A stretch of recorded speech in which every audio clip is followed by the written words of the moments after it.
de Verbum Bible, bonjour. Nous allons aujourd'hui vous parler d'une œuvre très récente de Monseigneur Sébastien Joseph Muyengo Mulombe, qui est un écrivain, prof d'université et évêque d'Uvira. L'œuvre est intitulée Les 8 béatitudes d'un bon politicien. Il est imprimé dans les éditions Verbum Bible. Il est entre autres l'auteur de Au pays du sang et de l'or, Le sacerdoce, Chemin de non-retour et bien d'autres livres que je vous invite à parcourir.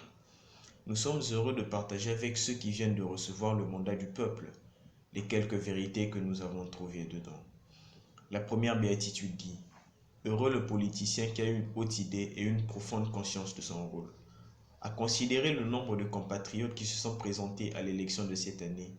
Pour rappel, 21 candidats présidents, 15 500 à la députation nationale et 19 800 à la députation provinciale, il y a de quoi se demander s'il existe encore une vocation à la politique en RDC.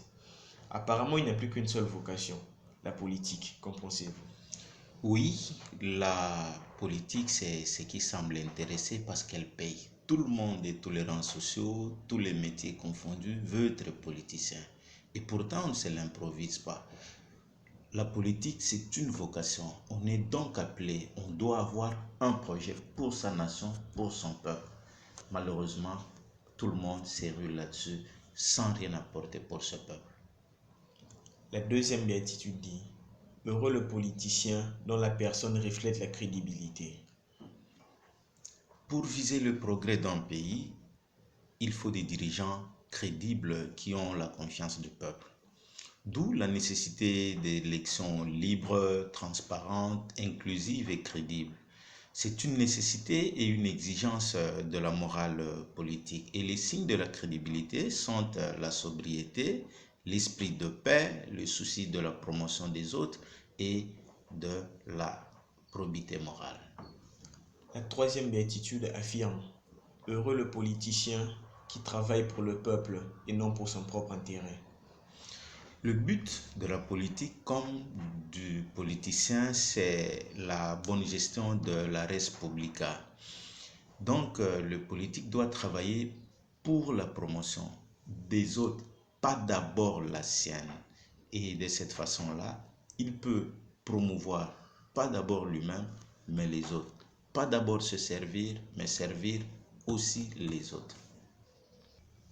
La quatrième béatitude avise « Heureux le politicien qui reste fidèlement cohérent ». La cohérence en tant que manière de vivre en adéquation avec ses idéaux, ses engagements, ses promesses de campagne est une valeur chère en politique. Elle appelle la constance.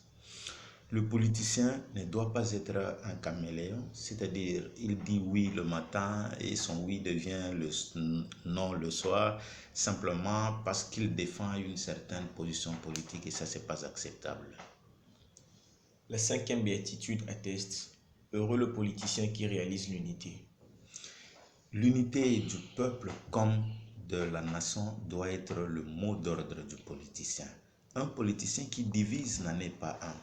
D'où la nécessité de créer l'unité, la jonction des peuples. Et on doit par contre résoudre les conflits qui en émanent. Et la sixième béatitude convainc « Heureux le politicien qui travaille pour la réalisation d'un changement radical ». Il n'y a pas de vie sans changement et le bon politicien doit savoir se soustraire au bon moment et laisser la place aux plus compétents. Je vais paraphraser Zinedine Zidane, entraîneur des Real, qui a dit « Quand on a réalisé de bonnes choses, on est fier de partir. Et quiconque s'accroche à son poste signifie qu'il a échoué. » La septième béatitude convainc « Heureux le politicien qui sait écouter ». Un bon politicien doit savoir écouter ses conseillers officiels ou privés, son entourage, mais surtout et d'abord le peuple. Il doit s'accorder le temps nécessaire d'aller dialoguer avec ceux qui l'ont élu. Ce n'est pas aller monologuer comme lors de la campagne, mais savoir les écouter et écouter leurs aspirations.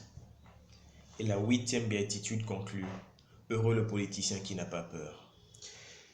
Le philosophe Socrate a préféré ingurgiter la ciguë plutôt que trahir ses idéaux. Et le politicien que nous avons agit par peur. Combien ne s'accrochent pas à un pouvoir qu'ils n'admettent pas? En privé, ils ont un point de vue, en public, ils ont un autre. Et combien n'ont pas admis ou fait voter des lois liberticides simplement pour ne pas perdre leur statut social? Nous avons besoin des lanceurs d'alerte. Ayant entendu toutes ces béatitudes, nous allons conclure en disant, n'ayons pas peur les uns les autres. Affrontons les vices, évitons la discrimination, l'exclusion.